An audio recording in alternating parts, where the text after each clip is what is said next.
General এরশাদ যখন ক্ষমতায় ছিলেন 1982 সাল থেকে 90 সাল পর্যন্ত, তখন আমাদের বৈদেশিক ঋণের পরিমাণ $7.5 বিলিয়ন থেকে দ্বিগুণ হয়েছিল। ঠিক একই কায়দায় যদি আমরা হিসেব করি, দেখব হচ্ছে যে শেখ হাসিনার 2009 সাল থেকে আপনারা যদি চিন্তা করেন 2024 সাল পর্যন্ত এটা 322% বেড়েছে। এটাই আসলে মূলত, যার ফলে অনেক সময় আমরা সংস্কারের কথা বলি, কিন্তু বাংলাদেশের বাস্তবতা যদি না জেনে আমরা সংস্কারের কথা বলি তাহলে মুশকিল হবে। তার মানে হচ্ছে যে ঋণ, পৃষ্ঠপোষকতা এবং রাজনৈতিক কর্তৃত্বর মধ্যে একটা সম্পর্ক আছে, এটা সবসময় মাথায় রাখতে হবে।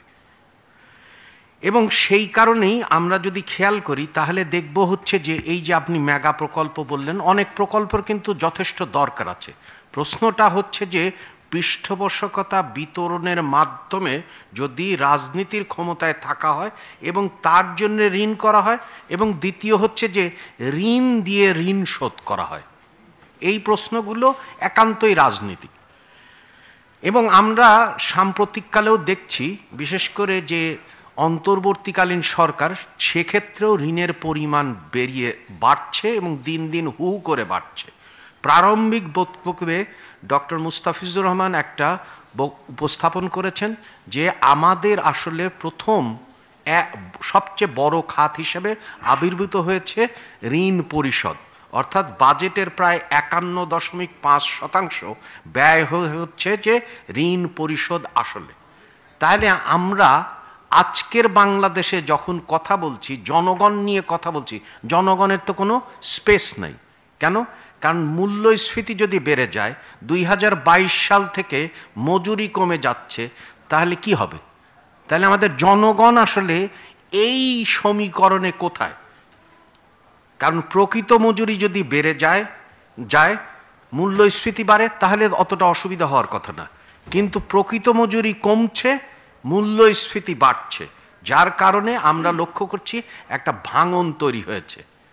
মধ্যবিত্ত ভাঙছে, নিম্ন মধ্যবিত্ত ভাঙছে, এবং সেই জন্যে বিশ্বব্যাংককে বলতে হচ্ছে যে এই 2025 সালের মধ্যে 30 লাখ আরও নতুন দরিদ্র আমাদের সাথে যুক্ত হবেন। তার মানে দরিদ্র মানুষের সংখ্যা দাঁড়াবে 3,90,00,000 মতো। তো এই রকম পরিস্থিতির মধ্যে আমরা দাঁড়িয়ে বাজেটটা ঘোষিত হচ্ছে। তাহলে প্রশ্ন হচ্ছে যে তিনটা, এর সাথে যদি আপনি জুলাই গণ অভ্যুত্থান যোগ করেন তাহলে প্রশ্ন দাঁড়াবে তিনটা। প্রথম হচ্ছে যে ঋণের বোঝা কি আমরা ঋণ করে কমাবো না কিভাবে কমাবো, প্রশ্ন নাম্বার 1।